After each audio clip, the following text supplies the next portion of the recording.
Whoever sees this, hopefully you get some value from it. Starting out with inflation equals theft. They print, we pay. And that first image you see is the US money supply over time since the year 2000 to 2025. And you can see it's just been climbing and climbing. So I'd like to answer the question of money. What is it? And why is everything getting so expensive? When trust isn't enough, scarcity steps in. Money is a tool designed to store and trade value. Value is energy stored in physical form. This serves the purpose of a medium of exchange. It lets people trade without bartering. It's a store of value, holds purchasing power to be redeemed later. A unit of account gives things their price. A standard of payment ensures a universal value. Historical examples include seashells, rocks, and precious metals, as you can see on the right there. Gold equals nature's sound money. For thousands of years, gold has been the benchmark of value. Empires rose and fell, but gold remained the standard. Why is that? It's scarce. It can't be recreated on this planet. It's durable, doesn't corrode, chemically elite. Divisible, can be weighed and split. It's portable, easy to carry and trade, recognizable across borders. The world used to back their currencies with this. A nice website to go to if you're into charts and numbers. You can see WTF happened in 1971, as it states. Governments initially began issuing paper money for convenience. You can trade your paper for gold at any time, until 1971, when the gold standard was publicly denounced. Things like World War I, World War II, even Vietnam cost more than the gold reserves could cover. The Great Depression caused people to hoard their gold. Economies were growing faster than gold could be mined. Leaders wanted control. Honestly, simply put, because they want to stimulate the economy. Got to get votes somehow, even in our modern age. Actually, I'd argue and say it's even more relevant now. Gold was honest, but inconvenient for power, and issues came about. Gold versus purchasing power of the US dollar.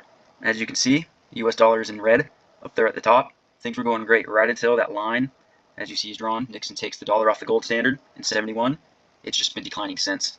So, more money does not equal more stuff. You give someone money, they give you something of value. Groceries, rent, tools, services, transportation, you name it. If there are 10 valuable things available and $10 total, each dollar can buy one thing. Simple arithmetic. Now if someone puts 10 more dollars, now 20 total, each dollar only buys half of a thing. More money without more stuff means the money loses value. This is textbook inflation. Prices go up not because things got better, but because the money got worse. Wages haven't followed, as we've all noticed. How could they? Companies are trying to keep up with the cost of doing business. As you can see, the United States Federal Reserve assets, right in 2020 is when they spiked up. They just hit that printer, and that's why we see everything expensive now. As you can see, 15 years ago, the total money supply versus your money, you have that same dollar amount, but the supply is much bigger, so you've been absolutely diluted. When money loses its anchor to real value, governments can print endlessly. That printed money funds wars that can't be afforded otherwise, bailouts for broken systems, debt traps that enslave future generations. Leaders delay the consequences and hide the costs. We pay with our time and future.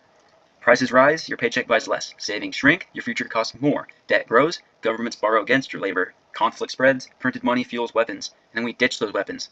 Not even a joke. Trust erodes, people lose faith in the system, as we see now. The trend of U.S. federal debt, 1973 to now. It explains itself. Check that out. The house always wins because it prints the chips. You might just be barely breaking even. Think of all the chores it takes and all the time it takes to manage a property and even stock picks. If you want any decent gains at all, you have to be a financial expert. So I say, the entire financial ecosystem was created to combat this. The money is broken. A savings account would need to yield at least 8% APY every year just to maintain purchasing power relative to the dollar supply expansion rate. That I'm being very on the low side of, mind you. The average offer is 3 to 4% APY. I remember there for a bit we had 5, and I thought I was rolling in dough. Turns out, no. As you can see, the purchasing power of the US dollar has just been on a decline since, look, the 1900s. Finance is just a game of catch-up. Most traditional assets are just trying to keep up with monetary dilution. For example, high-yield saving, 3 to 4%.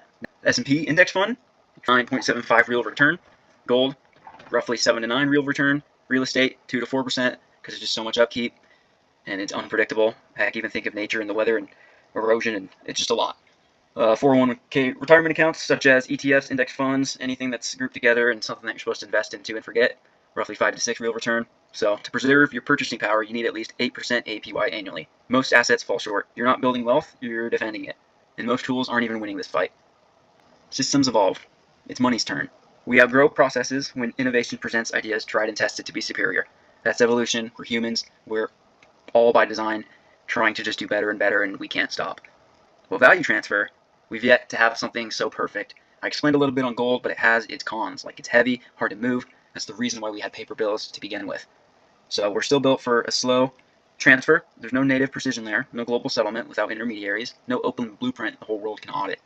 The fundamentals of good money are, has to have a finite supply, rules that prevent dilution set in stone from the start, borderless reach, moved anywhere without gates, borders, or jurisdictions, verifiable by anyone, no need to trust, you can check the math yourself, durable over time, resist decay, obsolescence, or systematic failure.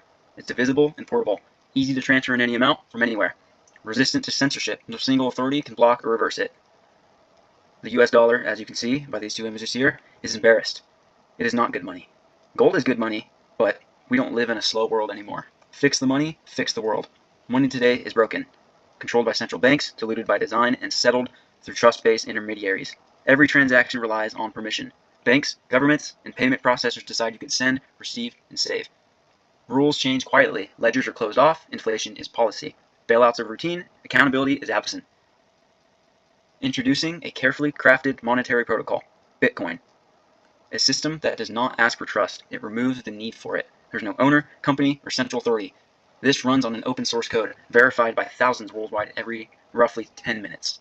Rules without rulers. The ledger is public. No one is above it.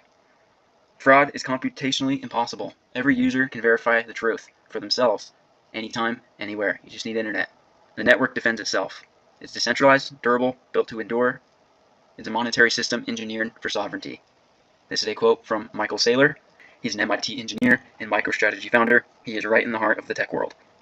Bitcoin is a bank in cyberspace, ran by incorruptible software, offering a global, affordable, simple, and secure savings account to billions of people. The internet is what happens when we pool information on a software network. Bitcoin is what happens when we pool monetary energy on a software network. Bit, as in the bit and coin, we can kind of figure what coin means in a monetary system, right? But a bit is the smallest unit of data in a computer, in binary. So bytes, as we've also heard of, those are strings of 8, and it's literally the fundamental basis of how computers speak. There's more to the name than you think. And I would like to close with this. If you don't study money, someone else decides for you. And I hope everyone who runs across this doesn't take my word. Don't trust me. Verify for yourself. So, yeah, thank you.